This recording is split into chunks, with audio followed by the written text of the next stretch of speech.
So the contents are visible to you. That's our general science grade 6. And the contents, first content is cellular organization of plants and animals. जो sales होते हैं, जो एक basic functional structures होते हैं life के, जो functional unit of life जो होता है बेसिक, उसको हम सेल कहते हैं। ठीक है, तो उसके बारे में जो सेलर ऑर्गेनाइजेशन है प्लांट्स और एनिमल्स की, उसके बारे में चीजें हैं। फिर सेंस ऑर्गन्स, फिर photosynthesis and respiration in plants, then environment and interaction, then is the atom molecules mixtures and compounds. इनकी डेफिनेशंस करनी होगी। Air, then solutions and suspensions, energy and its forms, forces and machines, properties of light, investigating sound, space and satellites. So there are overall 12 chapters which we have to discuss. और इनमें काफी ऐसी चीजें हैं जो हमने पहले से पढ़ रखी। हमने एक जो है एयर व्यू ही लेना है, बिकॉज हमारे पास टाइम कम है, और 6 लेक्चर्स में हमने इसको कंपाइल करना है अपने सारे पोर्शन को। सो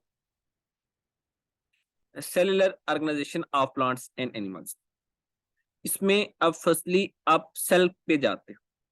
सेल क्या है? एक basic unit of structure and function of all living cells. ठीक है, सो बेसिकली जो बेसिक स्ट्रक्चर है और फंक्शन है ऑल लिविंग सेल्स का, जो एक बेसिक यूनिट है स्ट्रक्चर के लिहाज से भी, फंक्शन के लिहाज से भी, जितने भी लिविंग ऑर्गेनिजम्स हैं उनका। प्लांट्स और एनिमल्स जो हैं इनमें ट्रिलियंस ऑफ सेल्स मौजूद होते हैं। अब मैं आपको थोड़ा सा ये बताऊंगा कि सेल्स जब मिलते हैं तो टिश्यूज बनाते हैं, टिश्यूज जब मिल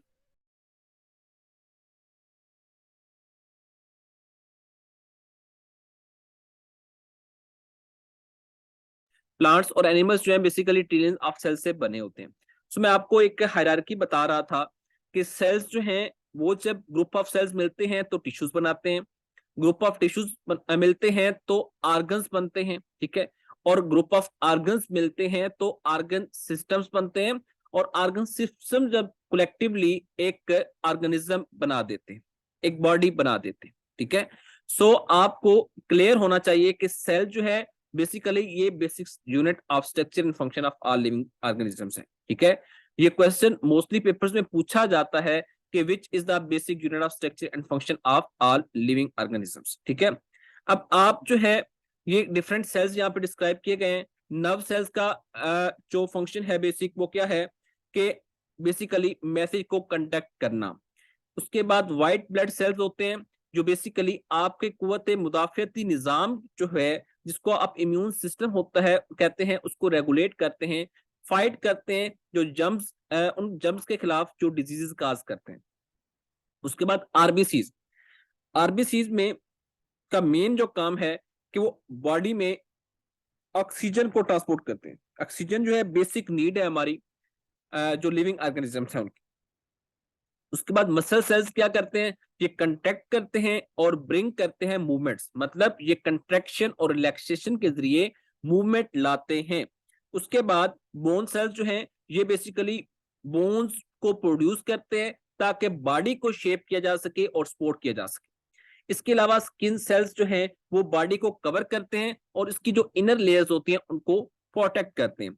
सो आपको एक बेसिक मैंने इसके हायरार्की बताई कि डिफरेंट टाइप ऑफ सेल्स कौन कौन से होते हैं। ठीक है, सो फर्स्ट ये जो एक आपको शो हो रहा है डिब्बा साहब, the term cell was first used by English scientist Robert Hooke in 1665।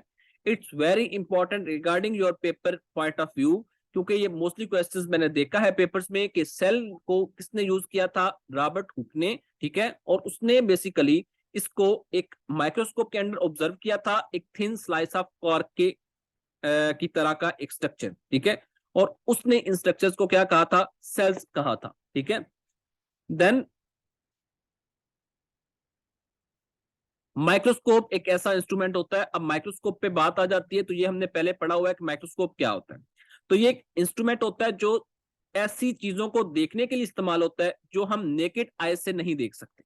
ठीक है, ये एक बेसिक जो डेफिनेशन है माइक्रोस्कोप की है। ठीक है, तो इसके डिफरेंट पार्ट्स होते हैं। अब डिफरेंट पार्ट्स कौन कौन से होते हैं? ये ऊपर लगा है आई पीस। आई पीस के जरिए, आई पीस जैसा कि नाम जाहिर करता है कि यहाँ पे हम अपनी आंख से देखते हैं चीजें। उसके बाद क्यूब है, एडजस्टमेंट स्क्यूज हैं जिनको हम डिफरेंट रेजोल्यूशन पे जो है एडजस्ट करते हैं। ऑब्जेक्टिव लेंस है, ठीक है।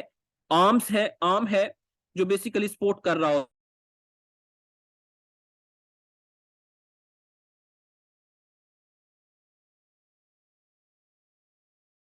I am sorry, network is disturbing again and again. I am trying my best कि नेटवर्क जो है वो करेक्ट हो जाए, ठीक है। आज थोड़ा सा नेटवर्क इशू कर रहा है।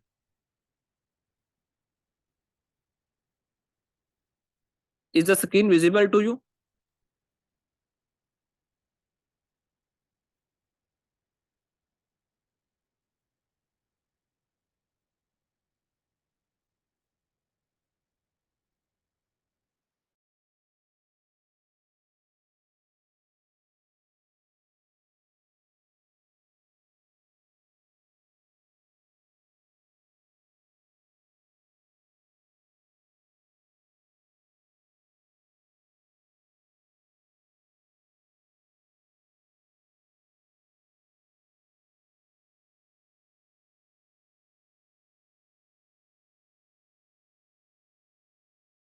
आई think now the screen is visible to you. सो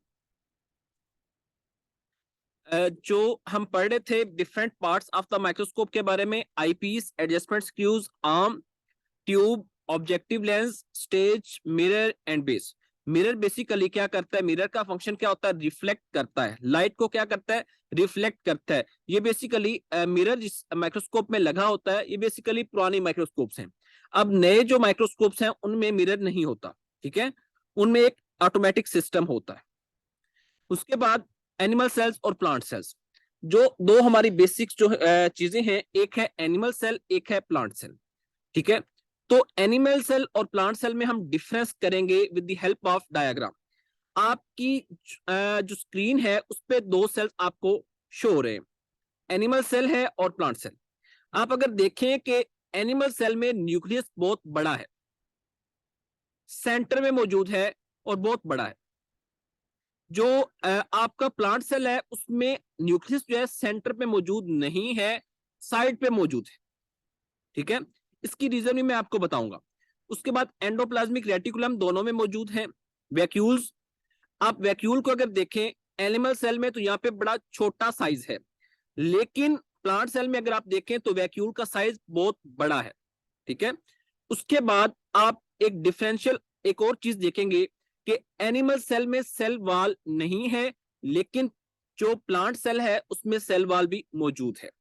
उसके अलावा जो क्लोरोप्लास्ट है वो किसमें मौजूद है? प्लांट सेल में मौजूद है। So there is a difference between animal cell and plant cell, ठीक है। तो मैं बेसिकली आपको डिफरेंस बताना चाहता था। सो सेल वॉल की डेफिनेशन अगर आप देखें कि प्लांट सेल की जो आउटर मोस्ट कवरिंग होती है उसको हम सेल वॉल कहते हैं। एक हार्ड मटेरियल की बनी होती है जिसको हम सेलुलोज कहते हैं। ये सेल वॉल क्या करती है? सेल को प्रोटेक्ट करती है और उसको शेप देती है। उसके बाद हमारे पास सेल मेम्ब्रेन आ जाती है। ये एक एनिमल सेल की आउटर मोस्ट कवरिंग होती है, क्योंकि होती ये प्लांट सेल में भी है, बट ये आउटर मोस्ट नहीं होती। उसमें आउटर मोस्ट क्या होती है? सेल वॉल होती है, ठीक है। तो ये सेल वॉल जो है बेसिकली आउटर मोस्ट होती है प्लांट सेल्स में। सेल मेम्ब्रेन का बेसिक काम है कि मटेरियल की जो मूवमेंट्स है in and out of the cell उसको कंट्रोल करना। देन साइटोप्लाज्म आ जाता है। जेल लाइक मटेरियल होता है जो सेल मेम्ब्रेन के अंदर मौजूद होता है, उसको साइटोप्लाज्म कहते हैं, ठीक है। सो आगे उसमें सेल ऑर्गेनल्स हैं, ठीक है। जैसा कि हमने एंडोप्लाज्मिक रेटिकुलम पढ़ा, ये एक नेटवर्क ऑफ चैनल है। माइटोकॉन्ड्रिया जो है ये एनर्जी प्रोवाइड करता है सेल को। क्लोरोप्लास्ट है जिसमें क्लोरोफिल होता है। ये बेसिकली प्लांट सेल्स में, क्योंकि क्लोरोफिल की जरूरत प्लांट्स को होती है, सो प्लांट सेल्स में क्लोरोफिल मौजूद होता है। ये सन से एनर्जी ट्रैप करता है और प्लांट उस एनर्जी को फूड बनाने के लिए यूज करते हैं। फिर वैक्यूल की बात आ जाती है, जिसकी मैंने आपको बताया कि वैक्यूल जो है प्लांट सेल्स में बहुत बड़ा होता है और जो एनिमल सेल्स हैं उनमें छोटा होता है, ठीक है। लेकिन ज्यादा होते हैं, लेकिन छोटे छोटे होते हैं। प्लांट सेल में एक होता है और बहुत बड़ा होता है, ठीक है। सो वैक्यूल जो है वेस्ट मटेरियल को स्टोर कर रहा होता है, वाटर को, एयर को और फूड पार्टिकल्स को, ठीक है। उसके बाद सेंट्रियोल्स, ये basically near the nucleus of animal cell 2 centrioles मौजूद होते हैं जो एनिमल सेल डिवीजन में एक इंपॉर्टेंट रोल प्ले करते हैं। तो सेंट्रियोल सिर्फ मौजूद होते हैं किसमें, एनिमल सेल। उसके बाद न्यूक्लियस की हम बात कर रहे थे पहले कि जो बेसिकली मैंने आपको बताया कि एनिमल सेल्स में सेंटर पे होता है, लेकिन प्लांट सेल में वैक्यूल का बड़े होने की वजह से ये साइड लाइन हो जाता है, छोटा भी होता है, ठीक है। सो बेसिकली जो सेल मेम्ब्रेन की के बाद एक इंपॉर्टेंट स्ट्रक्चर है वो न्यूक्लियस है। मोस्ट इंपॉर्टेंट जो है बेसिकली पार्ट ऑफ सेल, उसको हम न्यूक्लियस कहते हैं। ये तमाम जो एक्टिविटीज है सेल की उनको कंट्रोल कर रहा होता है, और इसलिए हम सेल को जो कंट्रोल सेंटर है सेल का, वो किसको कहते हैं, न्यूक्लियस को कहते हैं। इसको एक मेम्ब्रेन सराउंड कर रही होती है जिसको कहते हैं न्यूक्लियर मेम्ब्रेन, और इसके अंदर जो है काफी थ्रेड लाइक स्ट्रक्चर्स मौजूद होते हैं जिनको हम क्रोमोसोम्स कहते हैं। आपको पता है कि ह्यूमन में 46 क्रोमोसोम्स हैं, और ये क्रोमोसोम बेसिकली आपके जीन जो है आइडेंटिफाइंग फैक्टर्स होते हैं, ठीक है। आपके जीन के रिलेटिंग जो फैक्टर्स होते हैं वो कौन होते हैं, क्रोमोसोम्स होते हैं, ठीक है। तो बेसिकली ये जो नंबर ऑफ क्रोमोसोम्स हैं ये हर सेल में फिक्स्ड होते हैं। ह्यूमन में कितने हैं, 46 क्रोमोसोम्स हैं, 23 पेयर्स।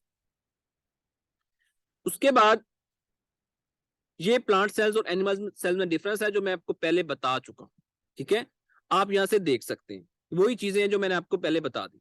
उसके बाद यूनिसेलुलर है और मल्टीसेलुलर सेल्स है, ऑर्गेनिजम्स। यूनिसेलुलर होते हैं जिनमें एक सेल होता है, मल्टीसेलुलर होते हैं जिनमें मोर देन 1 सेल्स होते हैं। यूनिसेलुलर में आपका बैक्टीरिया, क्लेमेडोमोनास, अमीबा, पैरामीशियम, ये यूनिसेलुलर ऑर्गेनिजम्स हैं जिनमें सिर्फ होल ऑर्गेनिज्म जो है वो एक सेल पे बेस कर रहा होता है। लेकिन मल्टीसेलुलर में आपके प्लांट्स हैं, एनिमल्स हैं एंड एवरीथिंग यू सराउंड, वो क्या है, मल्टीसेलुलर है, इनमें काफी सेल्स होते हैं, ठीक है। अब उसके बाद सेल जो है मैंने आपको पहले बताया था कि सेल टिश्यूज बनाते हैं। Group of cells performing the same function क्या बनाते हैं, टिश्यू बनाते हैं। अब जैसा कि एपिडर्मल टिश्यू है, एपिडर्मस किसको कहते हैं, एपिडर्मिस। आपने एक टर्म से चीजें याद रखनी है। एपी का मतलब होता है अपर, डर्म होता है लेयर। सो अपर लेयर को आप एपिडर्मल लेयर या एपिडर्मल टिश्यू कहते हैं। तो एपिडर्मल टिश्यू जो है वो रूट्स को, स्टेम्स को, लीव्स ऑफ प्लांट्स को कवर कर रहा होता है। सो ये डिफरेंट सेल्स जो है उनके कॉम्बिनेशन से ये एपिडर्मल टिश्यू बना है। Xylem tissue, basically xylem tissue plants में एक बड़ा अहम रोल अदा करता है। वो क्या है कि ये वाटर को और डिजॉल्व साल्ट को रूट से लीव्स तक लेकर जाता है। जो पानी है ना, जमीन से जो पानी लेता है पौधा, उसको जाइलम जो है ये बेसिकली ट्यूब्स होती हैं, xylem tubes and phloem tubes. तो जाइलम टिश्यूज भी और फ्लोएम टिश्यूज भी इनको कह सकते हैं। सो क्योंकि ये सेल्स की बनी होती है इसलिए इनको ग्रुप ऑफ सेल्स को हम टिश्यूज कहते हैं।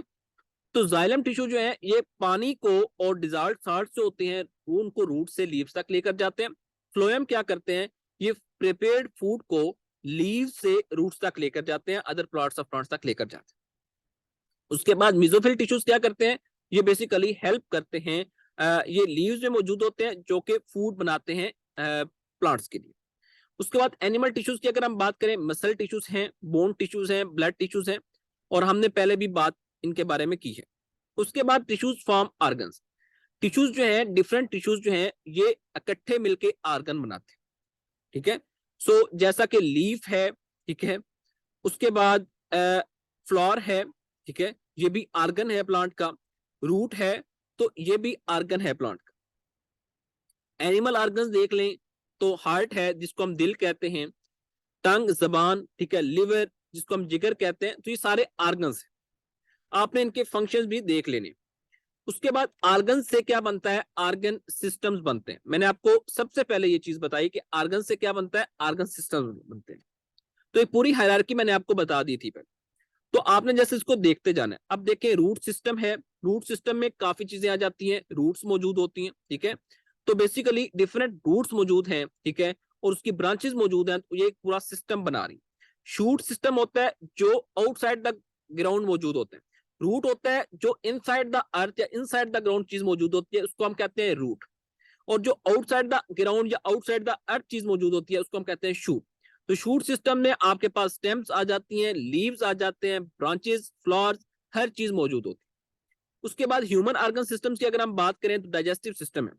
इसमें आप अगर देखें निजाम इंतजाम जिसको आप कहते हैं, डाइजेस्टिव सिस्टम में माउथ है, आपका मुंह, फूड पाइप जिससे खुराक वाली नाली जो बेसिकली इसको एसोफेगस कहते हैं, उसके बाद स्टोमिक है, इंटेस्टाइन, लिवर, ये सारे जो है मिलाकर एक डाइजेस्टिव सिस्टम बनता है। रिस्पायरेटरी जो सांस लेने का निजाम है, इसमें आपका नाक आ जाता है, विंड पाइप जिसको हम ट्रैकिया कहते हैं, फेरिंक्स, लैरिंक्स कहते हैं, और लंग्स। ठीक है, उसके बाद आप सर्कुलेटरी सिस्टम की बात करें, सर्कुलेटरी का मतलब क्या है, सर्कुलेशन का मतलब क्या होता है, घूमना। सो सर्कुलेटरी सिस्टम में आपके पास हार्ट है और ब्लड वेसल्स है।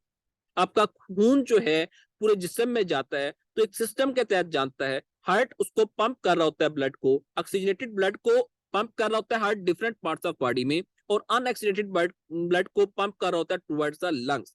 सो आपका जो सर्कुलेटरी सिस्टम है ये हार्ट और ब्लड वेसल से मिलकर बनता है। ब्लड वेसल्स कौन कौन सी हैं, आर्टरीज हैं, वेन्स हैं और कैपिलरीज हैं। इनकी तीनों के बारे में मैं आपको थोड़ा सा बता देता हूं। आर्टरीज, वेन्स और कैपिलरीज क्या है। आर्टरीज क्या करती हैं, आपके ब्लड को हार्ट से अवे लेकर जाती है। ये चीजें आप अपने पास नोट कर लिया करें। हार्ट से अवे लेकर जाने वाली जो वेसल्स हैं उनको कहते हैं आर्टरीज। ये हमेशा ऑक्सीजनेटेड ब्लड कैरी करती है। जो वेन्स हैं ये क्या करती हैं, ये ब्लड को डिफरेंट पार्ट्स ऑफ बॉडी से लेकर हार्ट की तरफ लेकर आती हैं। ठीक है, और ये अनऑक्सीजनेटेड ब्लड कैरी करती हैं। इनमें एक एक एक्सेप्शन है। जो पल्मोनरी आर्टरीज होती हैं, पल्मोनरी आर्टरीज, वो अनऑक्सीजनेटेड ब्लड कैरी करती हैं, जो सिर्फ पल्मोनरी आर्टरी। और पल्मोनरी वेन जो है वो सिर्फ ऑक्सीजनेटेड ब्लड कैरी करते हैं, बाकी सारी वेन्स अनऑक्सीजनेटेड ब्लड कैरी करते हैं। उसके बाद कैपिलरीज हैं, जो ये स्मॉल स्ट्रक्चर्स होते हैं, बड़ा इनका छोटा साइज होता है, और ये बेसिकली आर्टरीज और वेन्स में राब्ता बनाने के लिए यूज होता है। Then is the nervous system. Nervous system आपका जो ब्रेन है, स्पाइनल कॉर्ड जिसको हम हराम मगज भी कहते हैं, नर्व्स, ये आपका नर्वस सिस्टम बनाते हैं। ठीक है, तो ये आपका बेसिकली एक जो ऑर्गन सिस्टम्स के बारे में मैंने आपको बताया। तो ये वो ऑर्गेनाइजेशन ऑफ लाइफ है। सेल से टिश्यू बना, टिश्यू से ऑर्गन्स बने, ऑर्गन से ऑर्गन सिस्टम्स बने और ऑर्गेनिज्म बन गए। ठीक है, तो उसके बाद सेंस ऑर्गन्स। सेंस का मतलब क्या होता है, सेकंड चैप्टर हमारा सेंस ऑर्गन्स पे। सेंस का मतलब होता है कि किसी चीज को सेंस करना, स्मेल करना, साइट, हियरिंग, टच, टेस्ट। तो ये बेसिकली इस चीज पे डिपेंड करेगा चैप्टर, कि आपका आई है, एयर, स्किन, नोज, टंग, तो उनके स्ट्रक्चर और फंक्शंस को जो है टच करेंगे। ठीक है, आई की पे पहले बात आ जाती है। ये आई का स्ट्रक्चर आपके सामने है। ठीक है, आई का काम क्या है, देखना। अब आई में डिफरेंट स्ट्रक्चर्स हैं, लेंस है, प्यूपिल्स, कॉर्निया, आइरिस, रेटिना और ऑप्टिक नर्व्स। ठीक है, तो ये मेन पार्ट्स ऑफ आईज हैं। ठीक है, कॉर्निया का काम क्या है, ये आई के फ्रंट पे एक ट्रांसपेरेंट पार्ट है, ट्रांसपेरेंट पार्ट है जिसको हम कहते हैं कॉर्निया। आई में जो रेज एंटर हो रही हैं वो कॉर्निया के थ्रू हो रही है। कॉर्निया के पीछे एक स्ट्रक्चर है जिसको कलर्ड पोर्शन ऑफ द आई कहते हैं, ये आइरिस। ठीक है, और मिडल ऑफ आइरिस में एक होल है जिसको हम कहते हैं प्यूपिल। और ये प्यूपिल जो है ये डायलेट कर जाता है, एक्सपेंड कर जाता है डिम लाइट में, और ब्राइट डे लाइट में कंट्रैक्ट कर जाता है। आपने देखा होगा कि अगर आप सूरज की तरफ देखें, आंखें खोलें, तो आपकी आंखें खुद ब खुद जो है वो कंट्रैक्ट करना स्टार्ट कर देती हैं, बंद होना स्टार्ट कर देती हैं। तो ये प्यूपिल करवा रहा होता है। लेंस अगर देखें तो लेंस प्यूपिल के पीछे मौजूद होते हैं। ठीक है, ये लेंस जो है आंख को मदद देते हैं फोकस करने में। रेटिना क्या है, ये light sensitive portion of the eye ball है जिसको रेटिना कहते हैं। उसके बाद ऑप्टिक नर्व्स हैं जो बेसिकली सिग्नल्स कैरी करते हैं। आंख से आप कुछ जो कुछ देखते हैं उसको अंडरस्टैंड करने के लिए जो है नर्व्स सेल्स के जरिए वो ले जाते हैं ब्रेन तक जो है मैसेज। तो ब्रेन तक जब मैसेज जाता है तो ब्रेन अंडरस्टैंड कर लेता है what the exactly thing is. ठीक है, तो आई की फंक्शनिंग जो है वो लाइट रेज से कॉर्निया, लाइट रेज कॉर्निया पे जाती हैं, कॉर्निया आगे प्यूपल तक जाता है, मतलब प्यूपल को फॉरवर्ड करता है, देन लेंस जो फोकस करते हैं, फिर इमेज बनता है रेटिना में, और रेटिना जो है ऑप्टिक नर्व्स की फॉर्म में ब्रेन की तरफ भेज देती है मैसेज। उसके बाद आया एयर आ गया। एयर आपको पता है कि ऑर्गन ऑफ हियरिंग है जिससे हम सुनते हैं। तो इसके जो डिफरेंट पार्ट्स हैं, एक आउटर एयर है, आउटर एयर में पिन्ना है और एक लॉन्ग नैरो ट्यूब है जिसको एयर कैनाल कहते हैं। The pinna collects sound waves from the air around. तो पिन्ना है ये साउंड वेव्स को कलेक्ट कर रहा है फ्रॉम द एयर, जितनी भी साउंड वेव्स आ रही, ठीक है। तो फिर साउंड वेव्स जो है वो ट्रेवल करेंगी थ्रू एयर कैनाल। कैनाल किसको कहते हैं? एक लॉन्ग नैरो ट्यूब को कहते हैं। फिर उसके बाद मिडल एयर आता है। तो मिडल एयर जो है वो आउटर एयर के साथ कनेक्टेड होता है एक थिन मेम्ब्रेन से, जिसको हम एयर ड्रम कहते हैं। जब साउंड आती है तो साउंड स्ट्राइक करती है किसके साथ? एयर ड्रम के साथ। और एयर ड्रम क्या करता है? वाइब्रेट करता है, ठीक है। तो एयर ड्रम जो है ये मिडल एयर में होता है, जो एयर से फिल्ड होता है, मिडल एयर में होता है। इसमें 3 स्मॉलेस्ट बोन्स होती हैं बॉडी की, हैम्बर, एनविल और स्टीरम, ठीक है। तो आपको ये पता होना चाहिए कि 3 स्मॉलेस्ट बोन्स होती हैं बॉडी में, ठीक है। वो कौन कौन सी हैं? हैम्बर, एनविल और stirrup. Then is the inner ear. Inner ear जो है लास्ट पोर्शन है, और इनर एयर एक लिक्विड से फिल्ड होता है। इसमें एक काइल स्ट्रक्चर होता है जिसको हम कॉकलिया कहते हैं। Cochlea basically actual hearing organ है। कॉकलिया सेंड करता है सिग्नल्स ब्रेन की तरफ एक स्पेशल नर्व के जरिए, जिसको हम ऑडिटरी नर्व कहते हैं। तो आखिरी पार्ट आपको ये पता चल गया होगा कि आई का भी जो है रेटिना जो है वो सेंड कर रहा होता है message through optic nerves to brain. और ये जो है कॉकलिया जो है ये भी हियरिंग ऑर्गन है, ये भी सिग्नल सेंड कर रहा होता है ब्रेन को थ्रू स्पेशल नर्व, जिसको हम ऑडिटरी नर्व कहते हैं। सो आपको ये चीज पता होना चाहिए कि आई अपना मैसेज ब्रेन तक किस नर्व के जरिए भेजती है? ऑप्टिक नर्व के जरिए। और एयर अपना मैसेज जो है ब्रेन तक किस तरह पहुंचाता है? ऑडिटरी नर्व के जरिए, ठीक है। तो ये चीजें आपको मस्त पता होनी चाहिए। Then is the skin. Skin basically वो पार्ट ऑर्गन है, जो ऑर्गन ऑफ टच जिसको हम कहते हैं, जो प्रोटेक्ट करता है inner parts of our body और डिटेक्ट करता है पेन को, प्रेशर को, टच को, हीट को, कोल्ड, ठीक है। तो हमारी स्किन में एक आउटर लेयर है और एक इनर लेयर।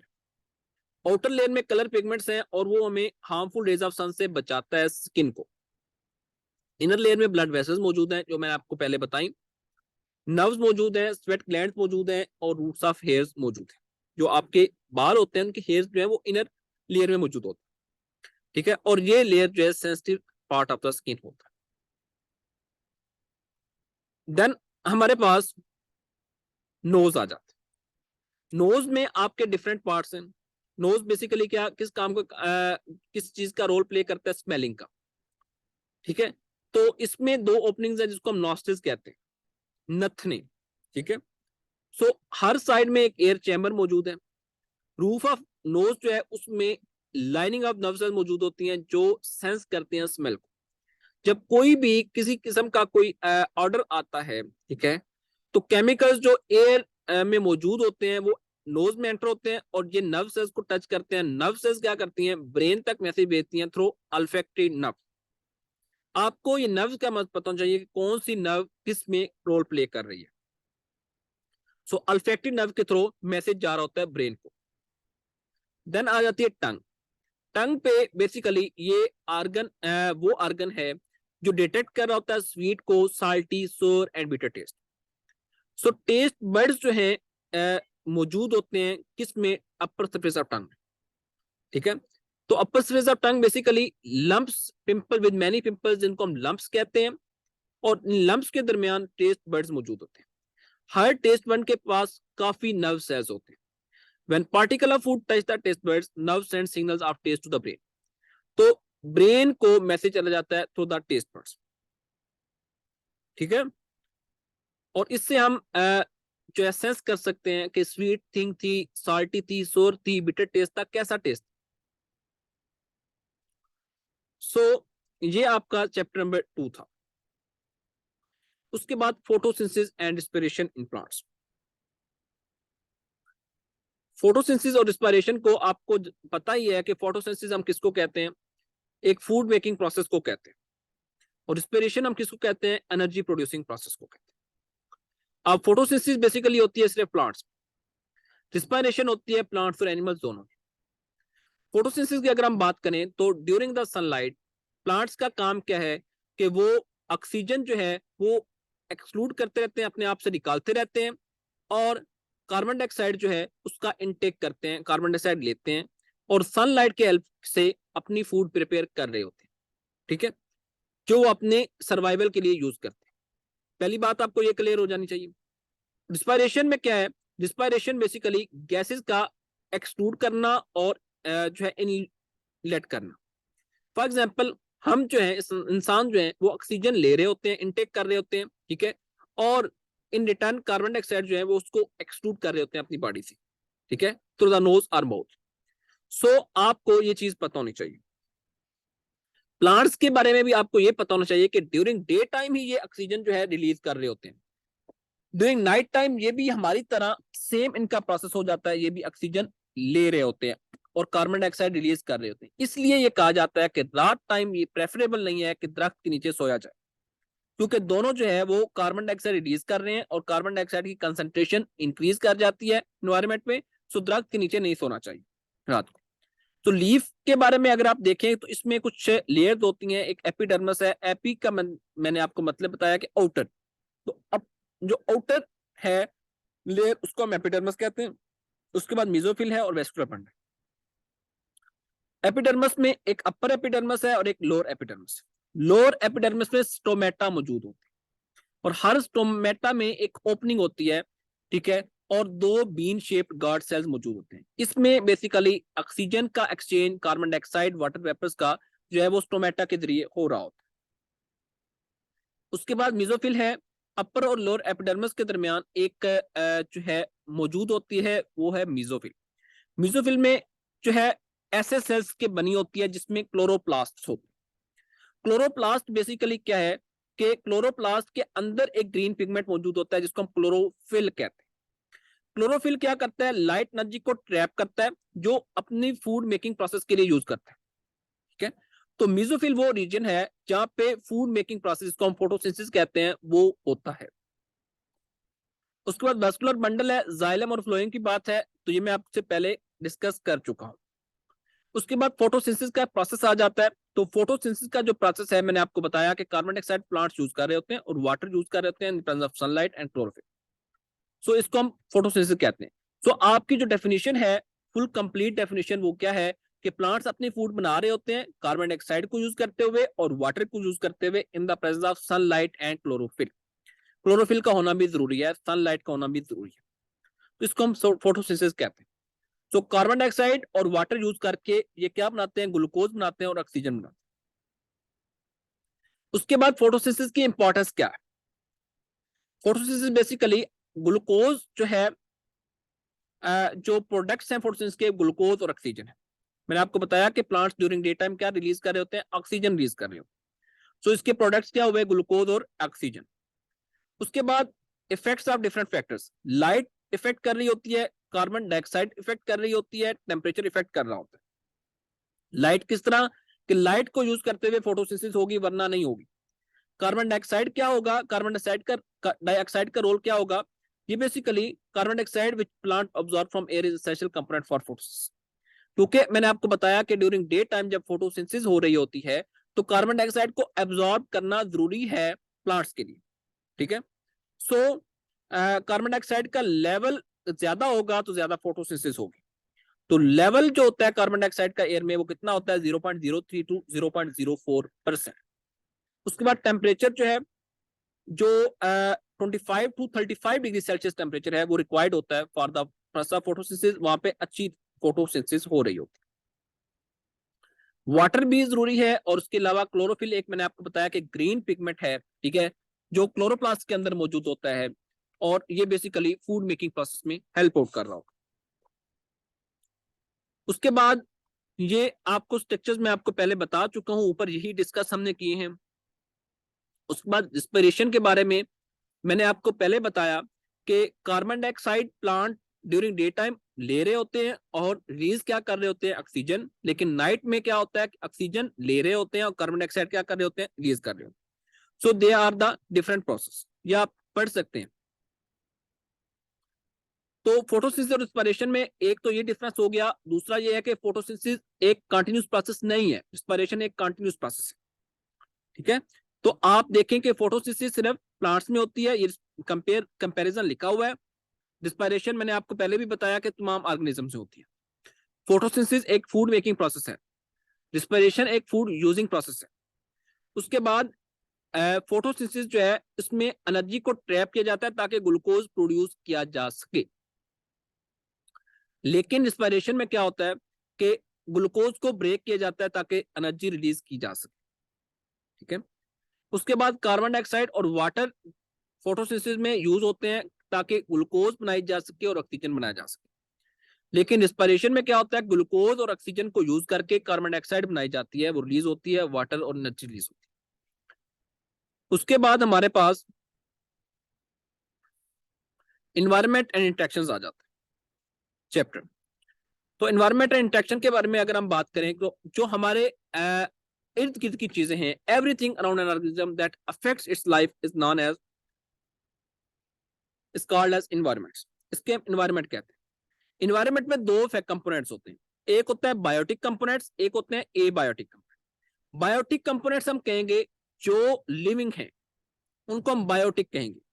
प्लांट्स हैं, एनिमल्स हैं, माइक्रो ऑर्गेनिज्म हैं, जो भी लिविंग है उनको बायोटिक कहेंगे। और नॉन लिविंग जो भी हैं, चाहे वो एयर है, वाटर है, लाइट है, टेम्परेचर है, साइल है, जिनमें नॉन लिविंग है जो भी है वो एबायोटिक होंगे। ठीक है। तो बायोटिक कंपोनेंट्स में आपके पास प्लांट्स हैं और एनिमल्स हैं, बेसिक माइक्रो ऑर्गेनिजम्स। तो प्लांट्स बेसिकली प्रोड्यूसर्स भी हैं, अपनी खुराक खुद बनाते हैं। ठीक है। ऑक्सीजन भी रिलीज करते हैं। कंज्यूमर्स क्या है, वो एन ऑर्गेनिजम्स हैं जो अपनी खुराक खुद नहीं बनाते, बल्कि क्या करते हैं, प्लांट्स पे डायरेक्टली या इनडायरेक्टली फीड कर रहे होते हैं, उनको कंज्यूमर्स कहते हैं। हम क्या हैं, कंज्यूमर्स हैं। एनिमल्स क्या हैं, कंज्यूमर्स हैं। ठीक है। तो डिफरेंट टाइप्स ऑफ कंज्यूमर्स मौजूद हैं। जो सिर्फ प्लांट्स खाते हैं उनको हम हेर्बीवोर्स कहते हैं वो हॉर्सेस हैं, गोट्स, स्क्विरल्स, बटरफ्लाइज। उसके अलावा कार्निवोर्स वो हैं जो सिर्फ गोश्त खाते हैं, और ऑमनिवोर्स वो हैं जो दोनों खा लेते हैं, गोश्त भी खाते हैं और प्लांट्स भी खाते हैं, तो उनको हम ऑमनिवोर्स कहते हैं। ह्यूमंस भी ऑमनिवोर्स हैं। ये एग्जांपल्स गिवन है, आप देख सकते हैं। उसके बाद डिकम्पोजर्स की बात हो जाती है। जब कोई भी प्लांट या एनिमल डाई करता है तो इनकी बॉडी जो है ब्रोक डाउन होती है और बैक्टीरिया और फंजाई उनको डिकम्पोज करते हैं, और इन बैक्टीरिया और फंजाई को हम क्या कहते हैं, डिकम्पोजर्स। ठीक है। तो बेसिकली डिकम्पोजर्स हम किनको कहते हैं, जो बैक्टीरिया फंजाई उनको डिकम्पोज कर रहे होते हैं for the sake of food, for shelter, for protection. तो ये चीजें आपकी इन्वायरमेंट पे डिपेंड करती हैं। ऑर्गेनिज्म का जो डिपेंड करना है वन अनदर, वो किसके लिए डिपेंड करता है, फूड के लिए, शेल्टर के लिए, प्रोटेक्शन के लिए, कार्बन डाइऑक्साइड के लिए, पॉलिनेशन के लिए। उसके बाद एबायोटिक कंपोनेंट्स की बात आ जाती है। मैंने कहा कि नॉन लिविंग, लाइट जो है ये भी एबायोटिक है, नॉन लिविंग है। तो लाइट का जो अल्टीमेट सोर्स है वो क्या है, सन है। ठीक है। प्लांट्स बेसिकली सनलाइट को यूज कर रहे होते हैं for the sake of photosynthesis. उसके बाद टेम्परेचर है, ये हमें इन्फ्लुएंस कर रहा होता है। डेजर्ट्स में ज्यादा टेम्परेचर होता है, वहां पे लाइफ का सर्वाइवल टफ होता है, वहां पे पानी की किल्लत होती है। हमारे जो मैदानी इलाके हैं वहां पे टेम्परेचर मॉडरेट होता है। ठीक है। वहां पे पानी की इतनी किल्लत नहीं होती। कुछ ऐसे टेम्परेचर है यहाँ पे बड़ा कम टेम्परेचर होता है, ऐसी जगह हैं जहाँ पे बड़ा कम टेम्परेचर होता है। ठीक है। तो उसके बाद एयर है। एयर भी एक बड़ा एबायोटिक इंपॉर्टेंट एबायोटिक फैक्टर है। एयर में डिफरेंट गैसेस मौजूद हैं, जैसा कि नाइट्रोजन सबसे ज्यादा है, उसके बाद ऑक्सीजन है, फिर उसके बाद ट्रेस गैसेस हैं जैसा कि कार्बन डाइऑक्साइड है, कार्बन मोनोऑक्साइड है। तो इस तरह की चीजें मौजूद हैं। साइल, साइल प्लांट्स की ग्रोथ के लिए बड़ा इंपॉर्टेंट रोल प्ले करती है, ये भी एबायोटिक है। ठीक है। साइल के अलावा जो है कोई प्लांट जो है वो एग्जिस्ट नहीं कर सकता। उसके बाद वाटर है। वाटर जो है बेसिकली ये एक बड़ा इसेंशियल कंपोनेंट है for life, for the plants as well as for the animals.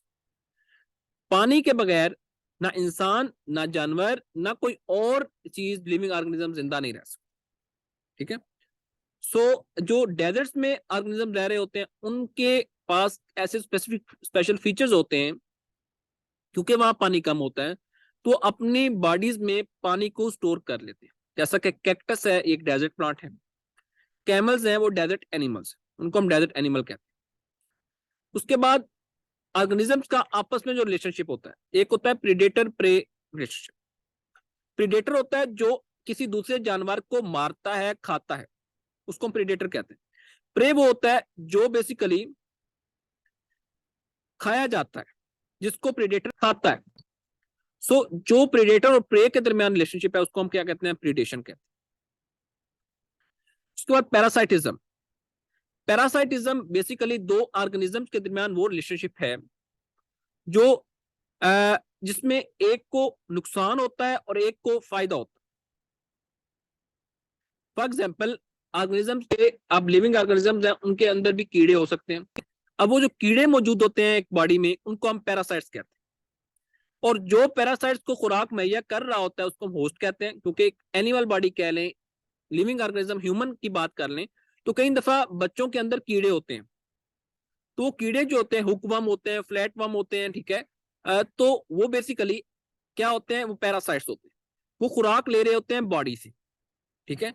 तो बेसिकली वो इन रिटर्न क्या कर रहे होते हैं, बॉडी को नुकसान पहुंचा रहे होते हैं। म्यूचुअलिज्म एक ऐसा प्रोसेस है जिसमें दोनों ऑर्गेनिज्म जो हैं वो रह रहे होते हैं इकट्ठे।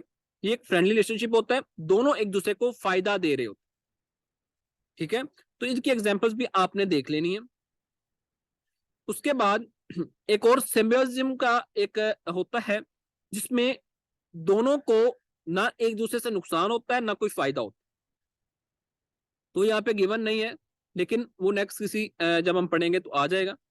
So that was all about today's. If you have any question you may ask.